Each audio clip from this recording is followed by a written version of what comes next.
I'm old enough now to realize that life is not going to be what I anticipated it being. Okay, it's much harder than 13 going on 30 says. Okay, I would just like to point that out. Anyways, oh my gosh.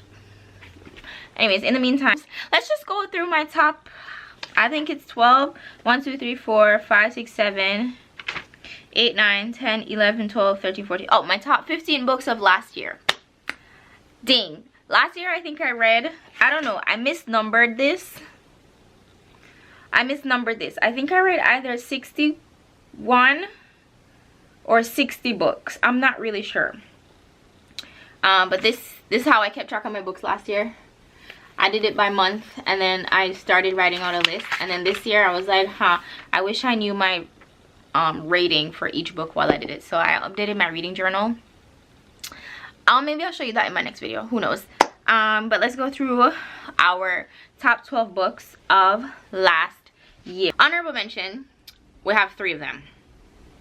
We'll say Next to Heaven by James Frey. Unfortunately, I don't own that. No, I do own that book. Oh, dang, I should have gotten it. Next to Heaven by James Frey. It's basically,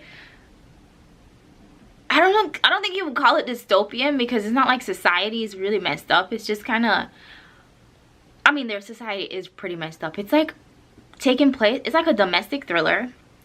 Something awful happens in a community of purely rich people, and the community has just a history of richness. Like, that's just where people come to settle when they're just filthy rich. And we're basically finding out what happened to cause the tragic accident.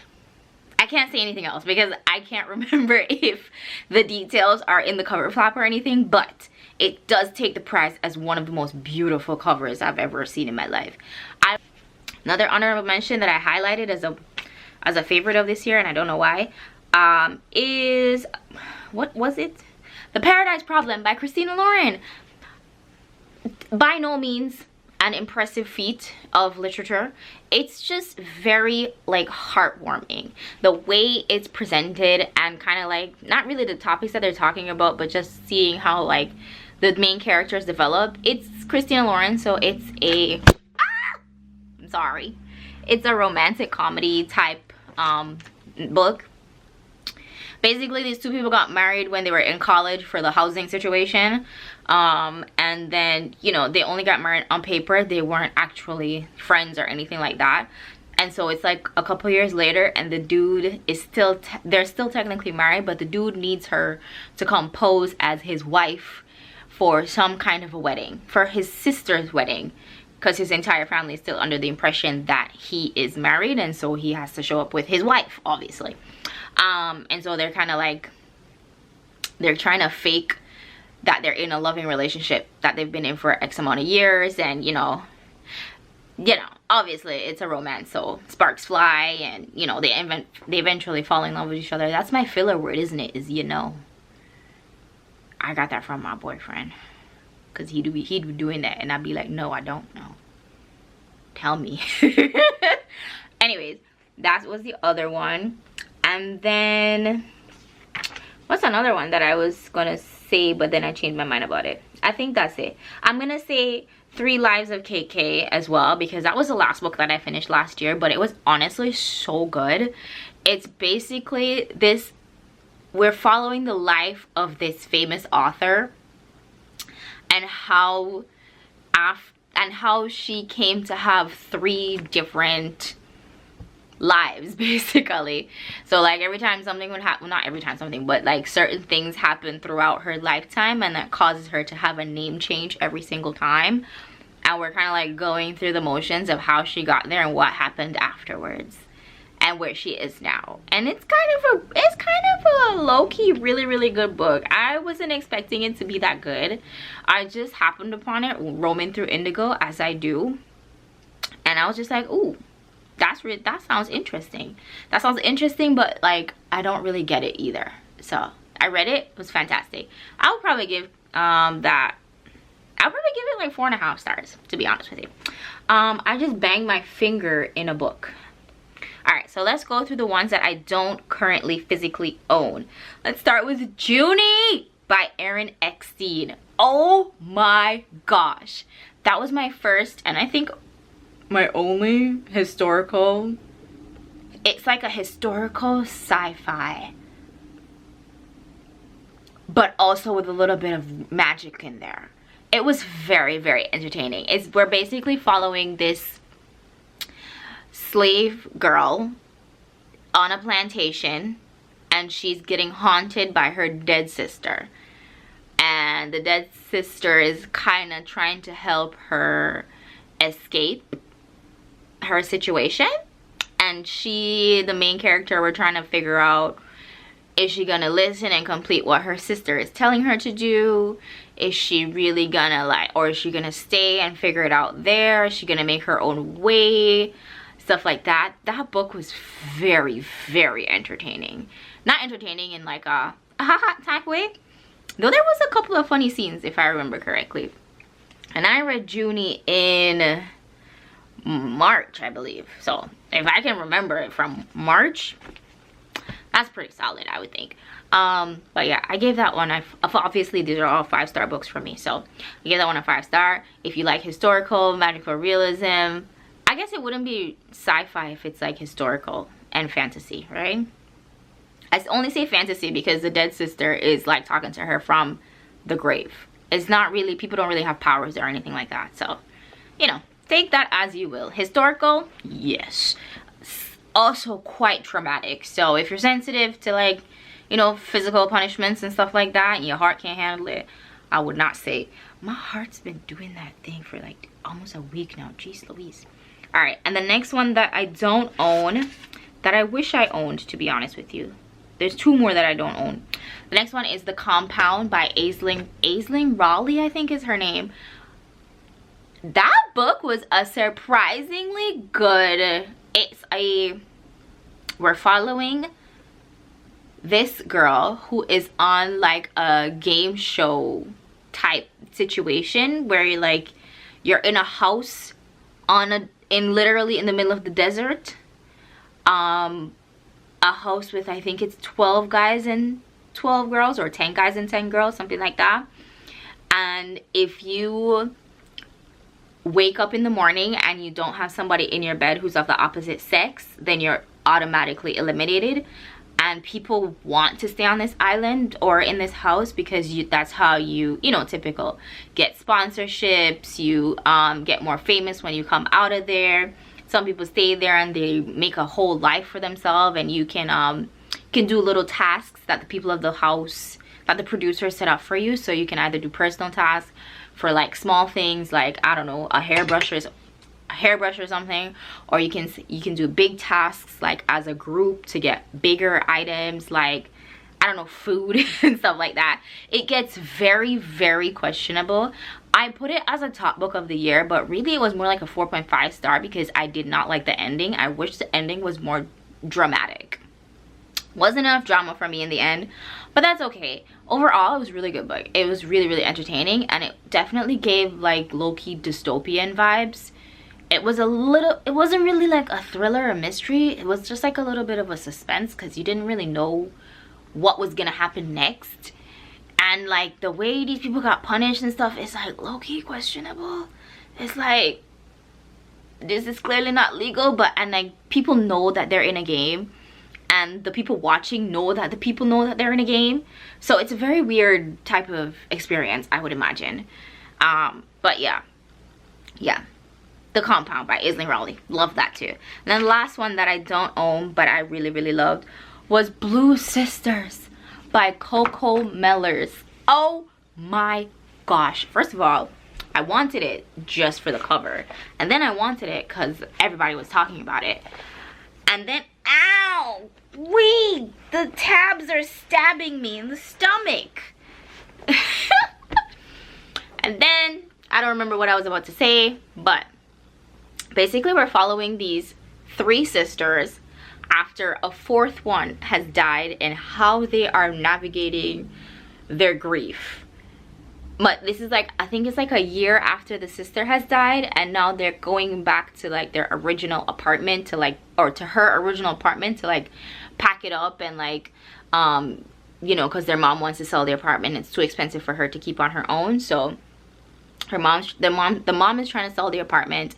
They're going through their grieving processes, and we see there's one sister who looks like the perfect sister, professional, marriage, everything. We see her struggles.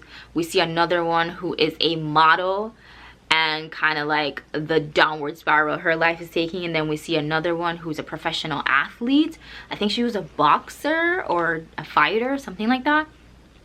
And now she's kind of like taking a step back from her life, basically. That's how she's been dealing with it. And we see each of the sisters' relationship with the, I don't know what the, I feel bad calling her the dead sister, but you know, we see each of their relationships with her and their relationship with each other, and kind of how they're just dealing with the grief and dealing with, you know, life after losing a loved one. It was very, very, very, oh, I hated it because I have a sister who I would kill somebody for, and I was just thinking to myself, I don't know what I would do if I was in their situation. Seeing your sister do, anyways, I'm not gonna tell you, but it was just very heart-wrenching. If you like a family dramatic book, not really dramatic, but like it's a little bit dramatic.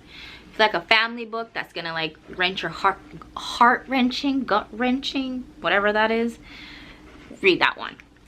Next, and these are in no particular order, Hello Beautiful by Ann Napolitano.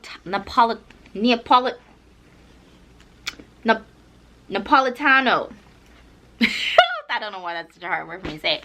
This book was so good.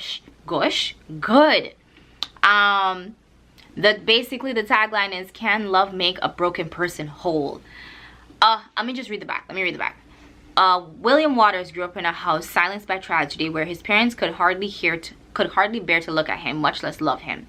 So when he meets the spirited and ambitious Julia Padavano in his freshman year of college, it's as if the world has lit up around him. With Julia comes her family, and as she and her three sisters are inseparable. Oh, that's the second book about sisters on this list.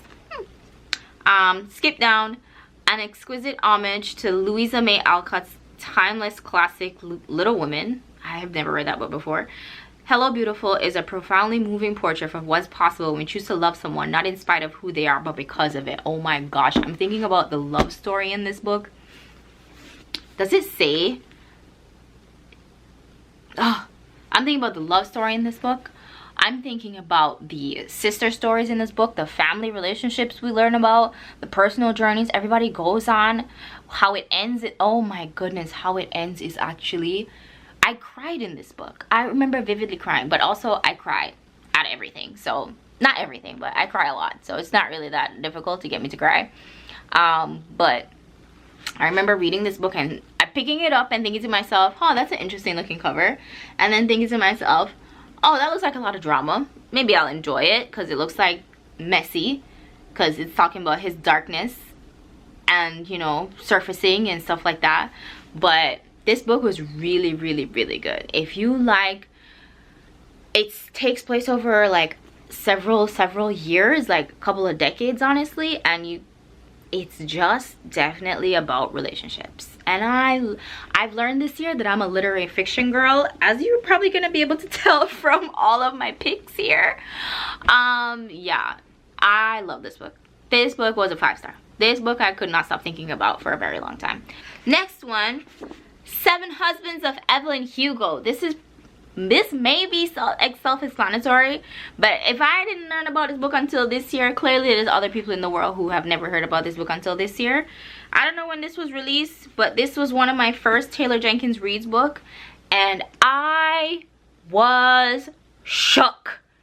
Oh girl, basically we're going, literally the Seven Husbands of Evelyn Hugo, that's what we're going through the timeline of. Evelyn Hugo is like this beautiful, mysterious, elusive movie star whose personal life has been blasted across media for her entire career. She's been in Hollywood since she was a teenager. She did what she had to do when she was younger to get there and to stay there. And we're learning how that and that hunger for doing her work and what she loves to do, which is acting, and is like combined with, we're learning the juicy details of her life, and she's telling her life story to only one specific reporter. And throughout this telling of her life, we're gonna figure out why she chose that specific reporter, who was like just a random nobody from a, not really a small paper, but from an up-and-coming paper or magazine or something, I don't know. But yeah. I don't know if you're gonna love Evelyn or hate her by the end of this book, but I kind of felt both ways about her, to be honest. I remember specifically where I was when my brain clicked on what the plot twist was. I remember specifically I was on the bus listening to the audiobook, and then when it finally clicked, I was like, oh my god. And I couldn't say anything else because I was on public transportation. So like, whoo, I'm not trying to be one of those people. Absolutely not. Next.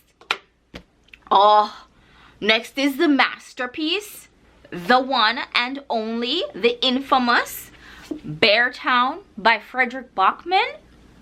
Oh my god. Girl, if you want to cry, if you want emotional, if you want angry and upset, if you want to scream at a book, read this book. Even the second book too, bro. Oh, Us Against You, fantastic. And you see I got the winners there ready to go. I started it, but then I just got distracted by something else. I think I was in a reading slump or something, but I started it and then I stopped reading it, and then I was like, I really want to reread it. And I was about to start it back again today, but I chose to read We Love You Bunny instead, which we'll talk about at another time, I guess. I don't really know. But this book, this whole series, honestly, so far, I'm really upset that I'm gonna finish it soon. I really don't want to, but we're just talking about a small town where the one thing that's keeping the town together and literally keeping the town afloat is hockey, and how that infiltrates every single part of every single person's life in this book in one way or another. And my god, Fredrik Backman did his big one with this. I don't even think this is a recent book anymore. I think this book is old, to be honest with you. How old is this book? Let me see. 2017. This book is from 2017 and I'm discovering it in 2025. And I'm still... Girl, don't you dare fall and embarrass me. Oh my gosh. I'm not gonna say what just happened, but it better not fall. It wouldn't, even if it's fell, it will fall that way. So, but yeah, this book, if you want to cry, but if you want to get an insight into, like, I guess into like parts of human emotions and decision making, and into just how people can be very three-dimensional, but they can also have a very one-track mind at the same time. And that is what really pisses me off about this book, because I can understand why people are doing what they're doing and saying what they're saying, but also why they're not doing what they're doing and not saying what they should be saying. You know what I'm saying? So yeah, that sounded confusing. I don't know if I'm doing a good job at selling this book. It's a book about hockey, but it's also not a book about hockey. It's a book about the people whose lives are affected by hockey, and not just by playing the sport, but all aspects of the sport. Sponsorship, coaching, whatever the heck it is, PR, I guess, I don't know, whatever, you know, scouting, all that stuff. That's, this book was it, and I cannot wait to finish. I cannot wait to finish the series. But also, I'm not big on like finishing things. I have several unfinished projects around my house, so I don't think I'm ever gonna finish that series. It's the same thing with the Gilded One series. I don't want to finish that series. I also don't want to finish There's a lot of series that I'm in the middle of and I just don't want to finish them because I don't like finishing things.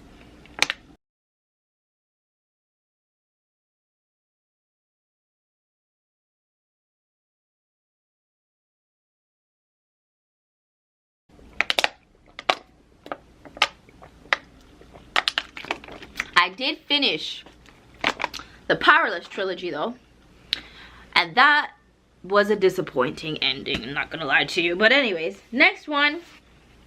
Is this the only? Oh no, I have 3 romances on this list, but this is, I think, the first one we're talking about, maybe.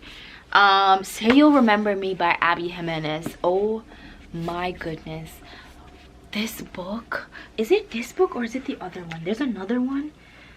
Oh, there's another one by Abby Jimenez that I read this year. I think it's not Yours Truly. There's another one. Where is it? The one where she's like, where they're like trying to figure it out long distance wise. Is it this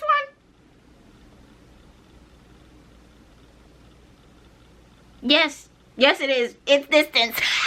Definitely, it's literally this book. So it says there might be no such thing as a perfect guy, but Xavier Rush comes disastrously close. A gorgeous veterinarian giving Greek god vibes, all while cuddling a tiny kitten? Immediately yes. That is until Xavier opens his mouth and proves that even sculpted gods can say the absolute wrong thing. Of course, there's nothing Samantha loves more than proving an asshole wrong. Unless, wait, pause. You can say asshole on a book? Huh. Unless, of course, he can admit he made a mistake. But after one incredible and seemingly endless date, possibly the best in living history, Samantha is forced to admit the truth that her family's in crisis and any type of relationship would be impossible. Samantha begs Xavier to forget her, to remember their night together as a perfect moment, as crushing as that may be. Only no amount of distance or time is nearly enough to forget that something between them. And the only thing better than one single perfect memory is to make a life and even a love worth remembering. It sounds very frilly from the back, but like I'm thinking about it now and this book had me tearing up and overwhelmed, right? We are talking about just a long distance relationship and what these people are doing to make it work, but we're also talking about people's individual lives, him as an individual and her as an individual. And I like that you get to see some of the characters from our other books in this, just like little peeks of them, because he's a veterinarian, remember that.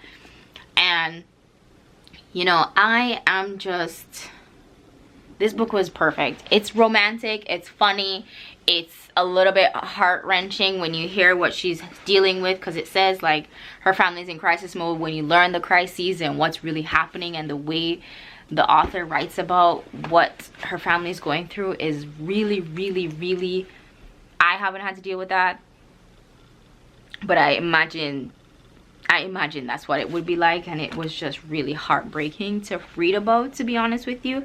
I'm sorry, my butt cheek is like falling asleep or something, I don't know. But 5 stars, Abby Jimenez. I just picked it up. I didn't even know what it was about when I first picked it up, because it's Abby Jimenez and I usually love her stuff. The next romance on the list is Between Friends and Lovers by Sherlyn Ope-Wobi. I love this book. This is the only one that I tabbed because I just had the time to tab books and I wasn't really audiobooking yet when I read this. Now audiobooks over everything. But this one, oh gosh, let me put the rest of them down. This one, I remember I had so much fun reading it and seeing, oh, listen to this quote. Serendipity was just fate for the unromantic man, Mal thought. He imagined Ezra walking into the restaurant, a red string of fate tightening and resonating between him and Joe. That's just beautiful. Basically, this lady, she's been in love with this man her whole life, like their whole friendship. They've been friends since college and she's been in love with him and he's been pretending like he didn't notice, and she finally gets the balls to say something to him at his birthday party one year. Was it his birthday party? I think it's at his birthday party, and he straight up pretends like he never noticed it, but he's lying. Clearly he's been knowing this whole time. And then that's the same night where she meets this guy who just puts his heart on his sleeve and lays everything bare on the table and says, yo, boo.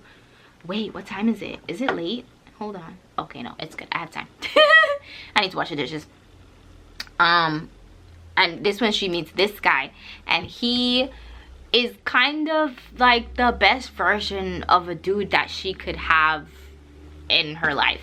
And then we get to go through their building a relationship, her dealing with this relationship, and her sorting herself out as well, because there's a lot of like issues that she's dealing with personally that we get to experience with her, and I felt really, really, really good seeing her represented in there. Low-key, it hit a little bit too close to home for me, because I was like, I don't need you all up in my business like this, ma'am, but thank you.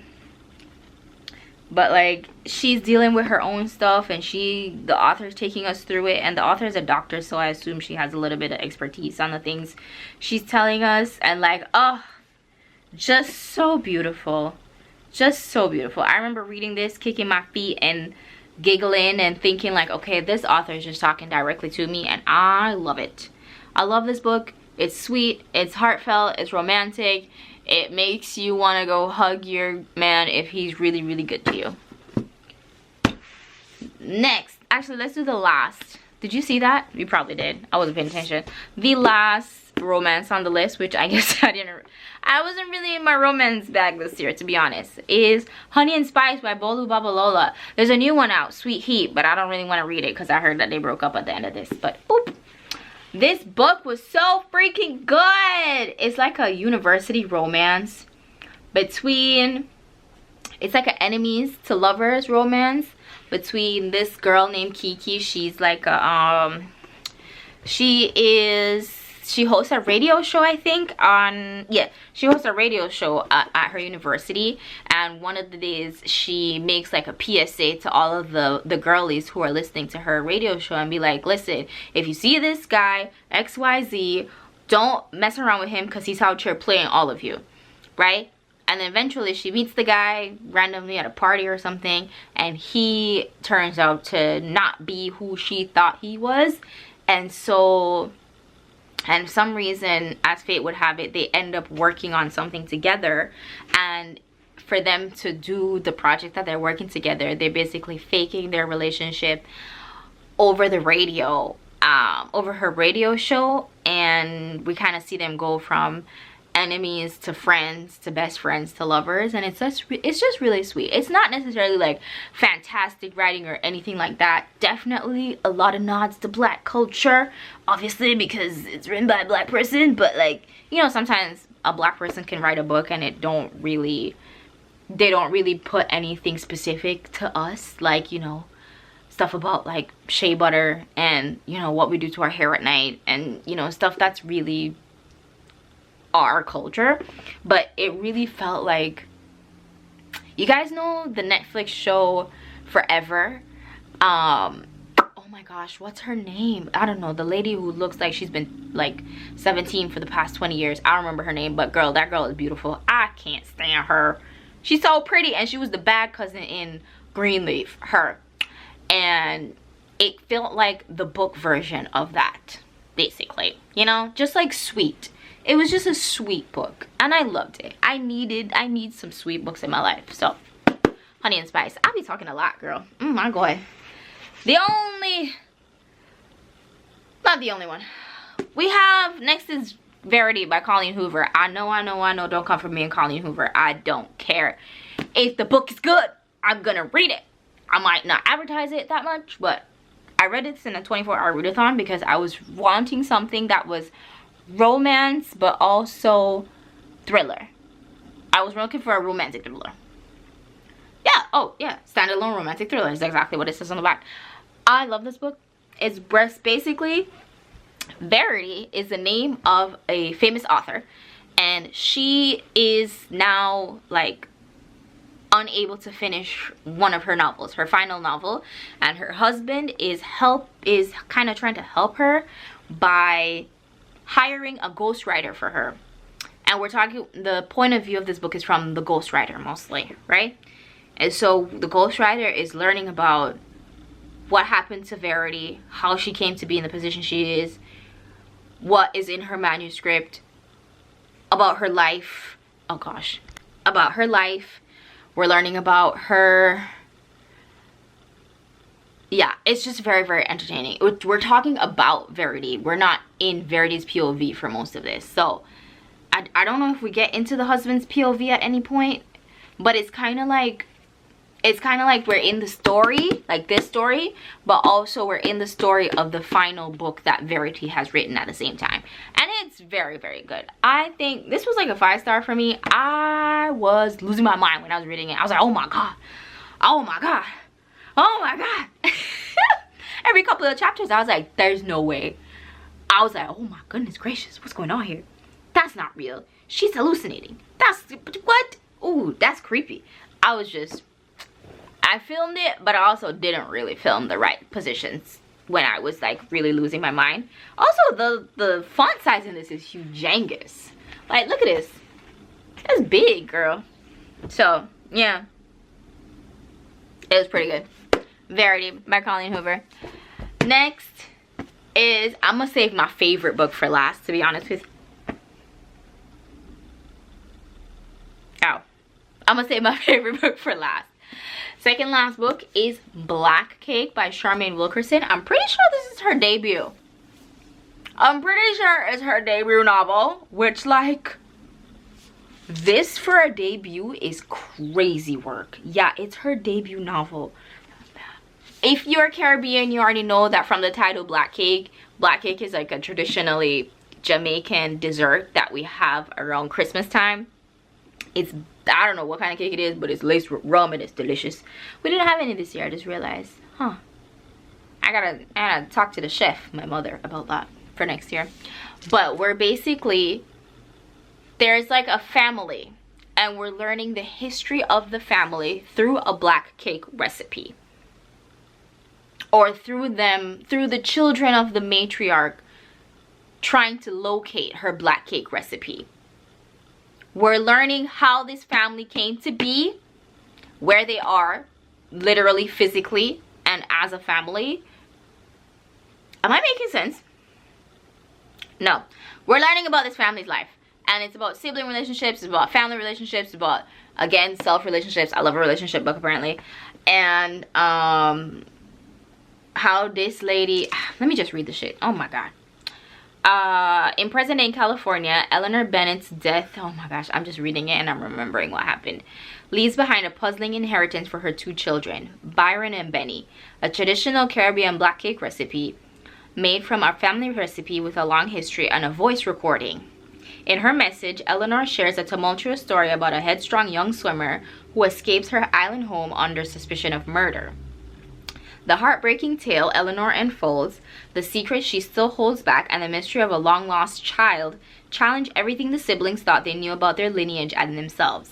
Can Byron and Benny reclaim their once close relationship, piece together Eleanor's true history, and fulfill her request to share the black cake, not the recipe, when the time is right? Will their mother's revelations bring them back together or leave them feeling more lost than ever? Charmaine Wilkerson's debut novel is a story of how the inheritance of betrayals, secrets, memories, and even names can shape relationships and history. Deeply evocative and beautifully written, Black Cake is an extraordinary journey through the life of a family changed forever by the choices of its matriarch. That's a perfect synopsis. Obviously, the author wrote it, and she's the one who wrote the book. But, is she Jamaican? Yeah, purr. Oh, she's American who has lived in Jamaica. I don't know what that means. But this book, fantastic. Again, kind of historical. I like a historical fiction book, apparently. Finally, I wish I could take this off, but I'm scared if I take it off, it's going to get ruined. But this was my favorite book of the year. I think about this book at least once a week. This is my Roman Empire. This book made me realize, A, I like literary fiction. B, I like an unlikable character. And C, I like literary fiction. Yellowface is about this woman, this white woman. I don't know why I said it like that. I don't have any problem with white people. About how this lady steals the work of an Asian author and poses it as her own. And then feels the pressure of trying to match up to her stolen work. Basically. Right? She's now trying to match up to what she stole from the person because she published it under her own name. The author died, or the Asian author died. The white author decided, I'm going to steal her book because she's a way more successful person than I am, and I'm going to publish it as myself with a few tweaks here and there. I'm going to just edit it and make it mine and publish it as me. And then just release it onto the world, and then I'm going to get what I think I deserve. When I tell you, this book had me screaming. This book had me shouting. This book low-key had me giggling too, because it's kind of funny. This lady can write real good.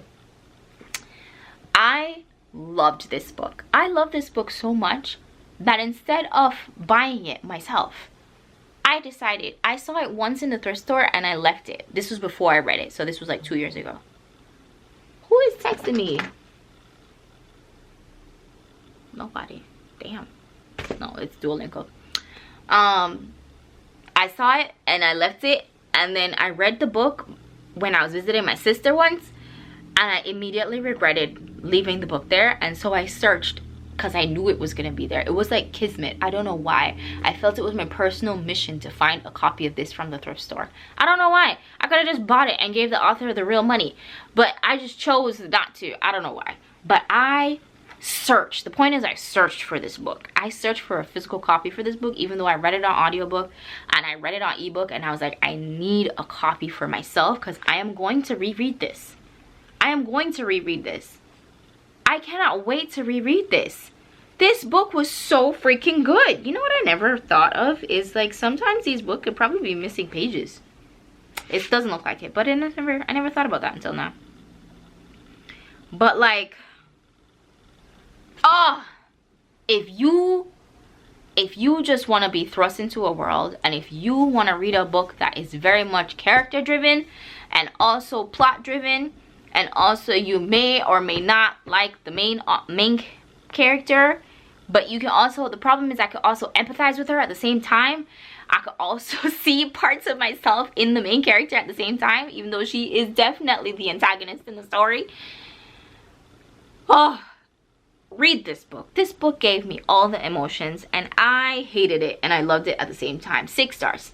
And those are all of the books that stood out to me this year. All 12, 13, 15, 6, 7, I don't know of them.